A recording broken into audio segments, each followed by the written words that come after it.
70 anos falou para mim, me ensina. Na hora que um cientista como Laboriot chega um aluno de graduação e fala, me ensina,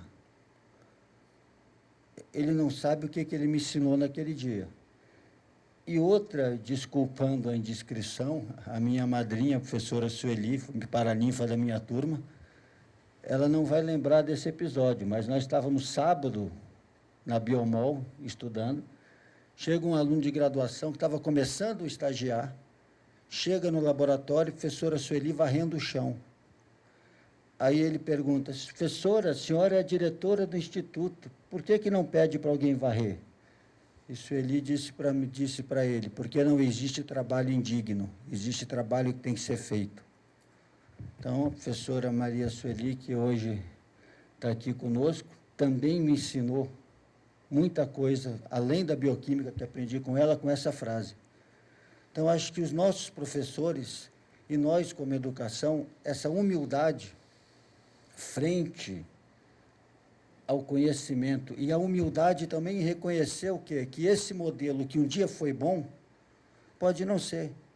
Hoje a gente tem, por exemplo, a Khan Academy de Salman Khan, que parte de um pressuposto interessante. Ele diz o quê? Nós damos aulas com tempo fixo e o aluno tem para aprender o conteúdo que ele conseguir naquele período.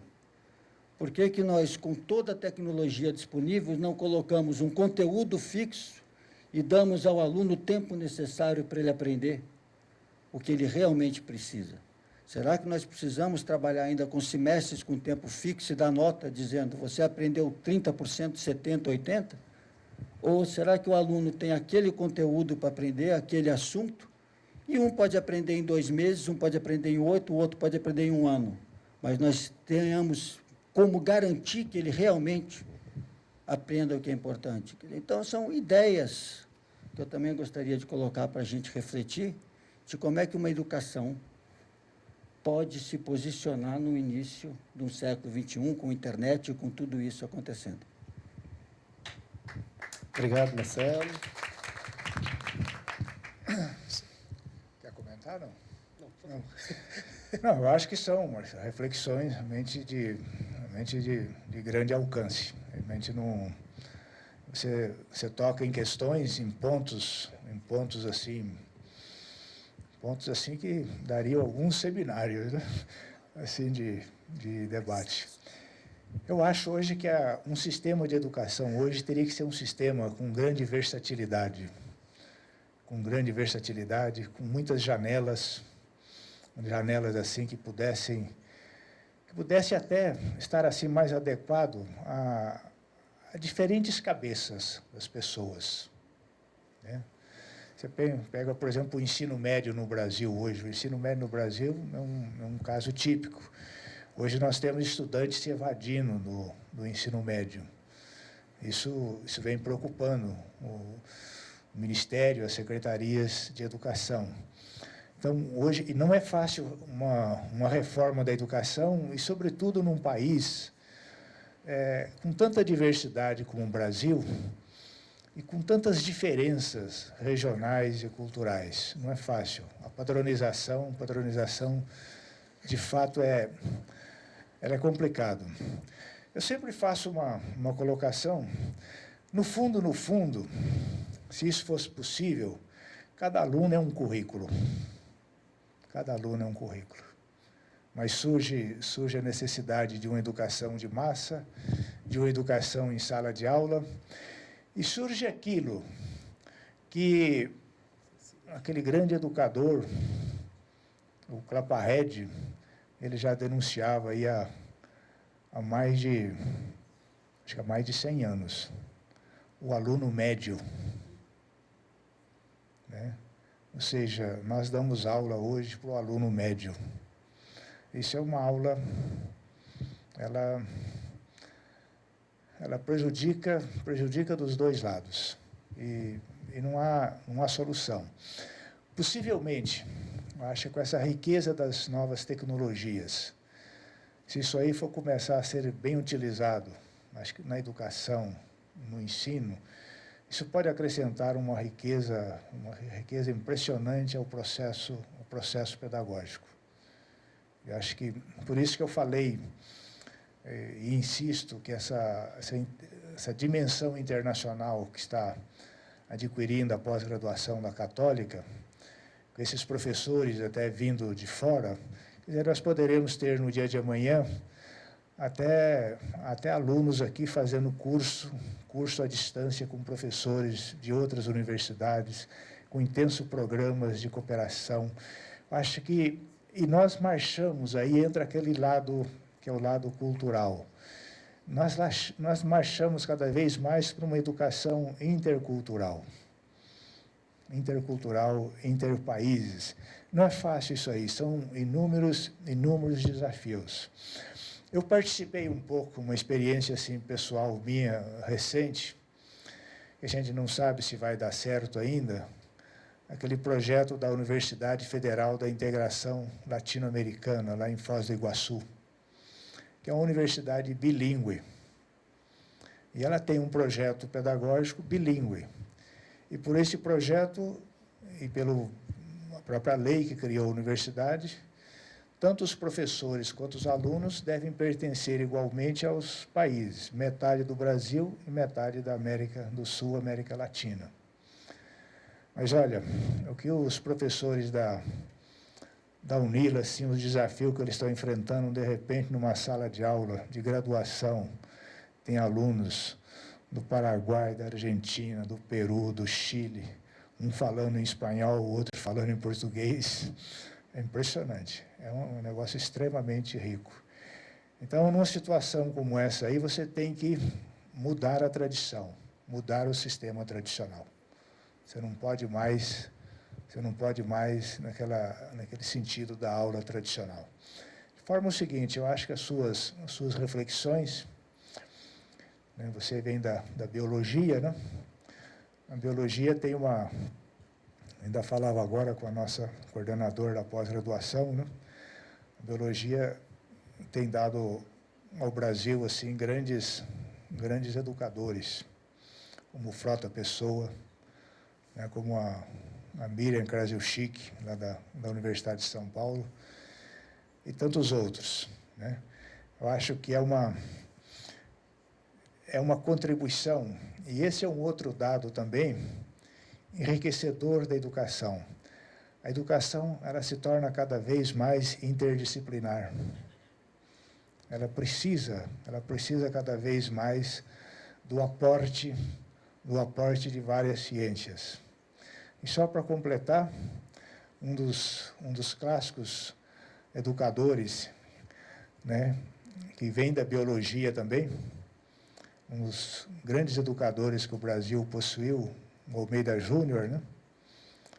Ele escreveu um livro, aliás, um dos livros didáticos mais bem escritos na história do livro didático, porque era um livro, assim, simultaneamente profundo e acessível no estilo, né? Biologia da educação, né? Biologia educacional, que era uma disciplina dos cursos de pedagogia que hoje praticamente já não existe mais, né? Mas, concluindo, acho que as suas reflexões, você realmente coloca a questão que você levanta, os exemplos que você levantou da ética, essa ética, a ética do trabalho. Aquele exemplo que você deu, né, da professora varrendo a sala de aula. Essa ética do trabalho, ela, inclusive, tem uma...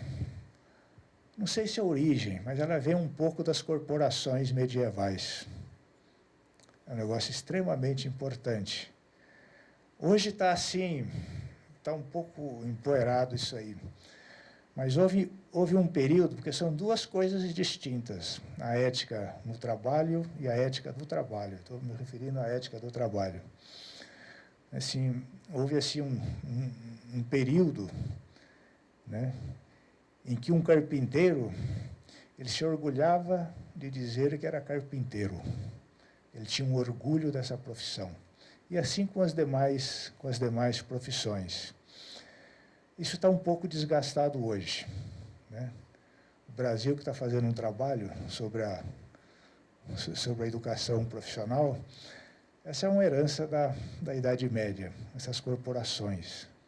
Né? O alfaiate tinha orgulho de ser alfaiate, orgulho público. Né? E, muitas vezes, eles se saíam na rua até com vestimentas que identificavam aquela corporação profissional. Né? Isso realmente não existe mais, era a ética do trabalho. E essa ética do trabalho, eu acho que é um outro pano de fundo, que eu acho que nós teríamos que fazer um grande esforço no Brasil para restaurar um pouco isso, restaurar essa dimensão ética em todos os sentidos. Realmente, há uma crise, entre os vários ângulos da crise no Brasil, há essa questão. Né? Essa questão ela é uma questão profunda, essa questão da ética que percorre tudo, percorre, inclusive, a própria sensibilidade que se tem hoje em relação à coisa pública, né? Que é extremamente baixa. Né? Eu acho que isso é possível. Isso é possível fazer. Quando o Brasil quer fazer alguma coisa bem feita, consegue fazer. Consegue fazer um metrô bem feito. Consegue fazer, por exemplo, um hospital Sara Kubitschek bem feito. Daí a importância da educação, da escola. Né? Essa ética, claro, começa em casa, mas ela tem na escola um ponto importante e talvez é o nosso espaço de atuação. Né? E aí é onde nós podemos ter uma influência positiva. E só para concluir, vocês podem ter certeza de uma coisa. Com os mesmos recursos que tem a educação brasileira, recursos econômicos, financeiros, não estou dizendo que não precisa. Eu sempre defendi e continuo a defender que o Brasil precisa investir mais em educação. Mas com os mesmos recursos que gasta hoje na educação brasileira, se você tiver uma coisa que não custa nada, se você tiver organização e disciplina, isso tem efeitos na qualidade. Tem efeitos na qualidade. Organização, disciplina, cumprimento dos compromissos, das tarefas. Né? Tem uma doutoranda nossa, agora já doutora, né, a Magali, não sei se ela está aqui, está ali a Magali. Ela defendeu recentemente uma tese analisando 2 escolas aqui do Distrito Federal. E na tese dela, ela relata que numa dessas escolas, no horário das aulas, você entrava dentro da escola e nem percebia que ali tinha aluno, tal era o silêncio que existia. Né? Era uma pedagogia do silêncio. Né? Isso também é ética. Né? Mas eu acho que... Muito obrigado por suas colocações. Professor. Mas está aberto, se mais alguém quiser Nós temos fazer. mais uma pessoa inscrita aqui. Meu nome é Rosenilda, mas todos me conhecem como Rose. Eu sou doutoranda em Educação e mestre em Psicologia. Eu estou imensamente agradecida e fico aqui imaginando como que uma única pessoa consegue falar em tão pouco tempo sobre tantas coisas importantes, né? E eu saio da sua palestra hoje aqui, da sua aula magna, de alma completamente lavada, porque o senhor colocou 2 coisas importantíssimas. A questão ética, né? E a questão da liberdade. E eu tive muita dificuldade que aceitasse o meu projeto de pesquisa, porque eu sou sexóloga. Desculpa, Afonso, você falou para eu não falar de sexo, mas falar de sexo é falar do elemento ética que contém toda a sexualidade. E sexualidade humana é indissociável da minha alma, é objeto de estudo da minha vida. Então, eu tive um acolhimento, estou me sentindo acolhida, professor Celso, por suas palavras, tá? E me senti acolhida aqui nessa universidade também, que teve a oportunidade, né? Eu tive a oportunidade, por 2 vezes, ter a recepção de ter o meu projeto aceito. Ambos os projetos na área de sexologia, né?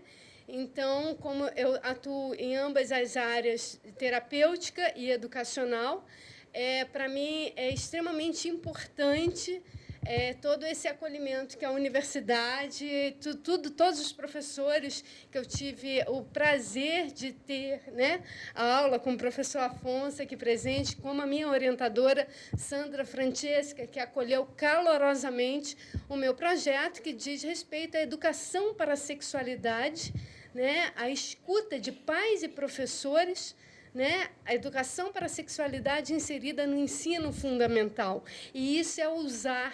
E o senhor falou isso aqui, então eu estou assim, sabe? Eu falei, puxa vida, existe lugar para mim, existe lugar para os meus sonhos. Muito obrigada. Hoje eu vou dormir e vou sonhar com o senhor. Só quero ressaltar que eu não fala de sexo. Foi brincando, né? Porque falar de sexo é muito bom. Imagine. Todo mundo gosta de falar de sexo. Bom, melhor parar de falar de sexo. Bom, só um pouquinho, mas deixa eu passar a palavra para a professora Sueli. Só quero fazer um comentário. Você sabe que você vai ter que trabalhar junto com a biologia. Existem muitos organismos vivos hoje, aliás, modelos biológicos de estudo, que não têm macho e fêmea. E é biológica a questão também. Então, na hora da educação da sexualidade, isso tem que ser levado em conta. Com certeza, existem padrões, nós não somos bipolares. Nada é bipolar, biologicamente falando. Nós transitamos dentro de uma faixa, até a sua glicemia varia de 70 a 110. É tudo numa faixa.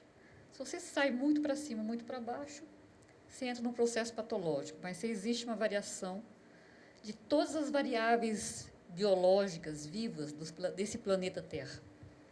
Então, inclusive isso, considere isso na hora da educação, porque, quem sabe, até os preconceitos acabam sendo colocados um pouco mais de lado, né? Tá vendo? Ser um homem feminino não fere o lado masculino de ninguém.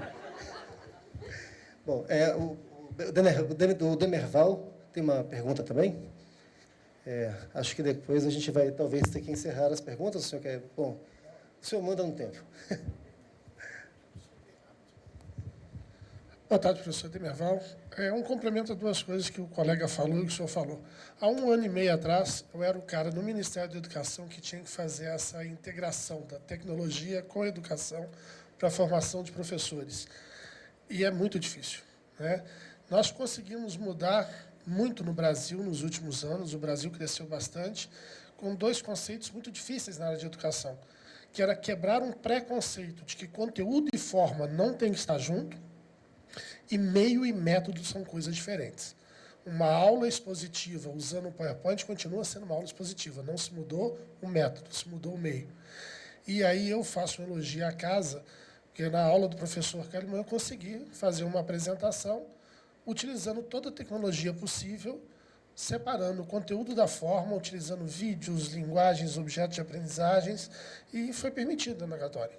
E o senhor falando de ética, eu elogio de novo a Católica. O senhor imagina, 1 ano e meio atrás, diretor do Ministério da Educação, não vou dizer os nomes por questões éticas, eu me candidatei a outras instituições, entre elas algumas até que eu não teria que pagar nada. E eu era muito bem tratado, muito além do que o normal, né? E não era porque eu era um aluno excepcional, e sim porque eu carregava um título de diretor do Ministério da Educação. Ao entrar na Católica no mestrado, eu já tinha um mestrado na Espanha, o professor Afonso até falou, vai para o doutorado. Eu falei, não, deixa eu sofrer aqui um pouquinho, né, nesse processo aqui, sofrer, e é uma casa extremamente ética, professor, por isso que eu continuei aqui até o final e estou até hoje. Aqui eu era tratado como aluno, sou tratado como aluno, não interessa meu passado nem meu sobrenome profissional, aqui eu sou um aluno. Então, nós conseguimos misturar dentro da casa essa questão ética e educacional, dentro do rigor que é um mestrado e é um doutorado, eu consegui adaptar essa tecnologia em todas as disciplinas que eu passei. fui muito bem recebido em todas elas. Agora, continuo dizendo, ainda é muito difícil. O Brasil ainda requer dessa disciplina que nós falamos, infelizmente, desse aluno mediano, porque temos uma educação de massa. É muito difícil você conseguir mudar a educação de um país que não é uma educação única. Federal não manda no estadual, que não manda no municipal.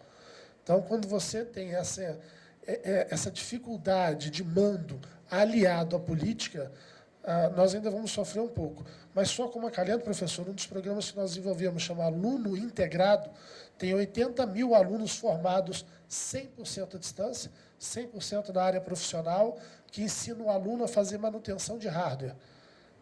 Sem um centavo do aluno, tudo pago pelo governo federal e certificado pela Universidade Federal de Goiás. Então, nós ainda estamos num caminho muito bom. Sem dúvida, eu acho que você faz comentários, acho que aproveitando muito a sua experiência, né, no Ministério da Educação, né, eu acho que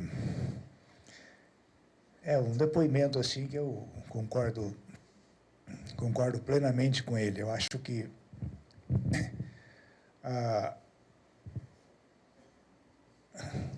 essas novas tecnologias,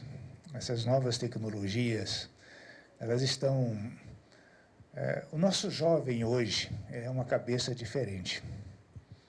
Ele está mudando profundamente. E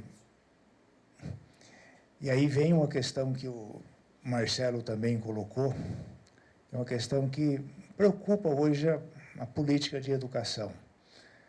Que hoje, né, com todas essas tecnologias disponíveis, né, diminuiu a distância entre o professor e o aluno. Né? E essa questão é uma questão hoje que deveria estar sendo objeto até de uma reflexão nas faculdades, no centro de estudos educacionais. Porque se no passado nós nos valíamos muito da autoridade do professor, essa autoridade hoje, até pela redução da distância, porque muitas coisas que a gente fala em sala de aula, na hora eles colocam no Google, né? Até para conferir se é verdade ou não. Esse já é um fenômeno hoje.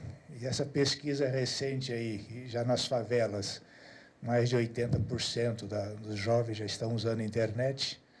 Você vê que é uma revolução que está em curso. Ela é muito mais profunda do que se possa imaginar. Eu sempre digo o seguinte: quando a gente assiste um programa da Rede Globo, a gente sempre vê lá no final dos créditos, né, a Central Globo de produção, né? Então, na Globo, a inteligência tem uma central. Na sociedade hoje, com o computador, essa inteligência ela foi descentralizada, está na ponta. E essa ponta começa a ter voz no mundo. Hoje, se passou, antes de ontem, na televisão, de uma favela no Rio, uma moça conectando com a Índia, né? Isso aí é explosivo nos próximos anos, em escala mundial. Por isso que eu falei muito da questão ética, que é uma questão séria hoje no mundo, porque qualquer coisa que acontecer aqui em Brasília, quer dizer, em segundos chega em qualquer parte do mundo. As vozes historicamente excluídas, elas começam a ter espaço, né? Aí vem a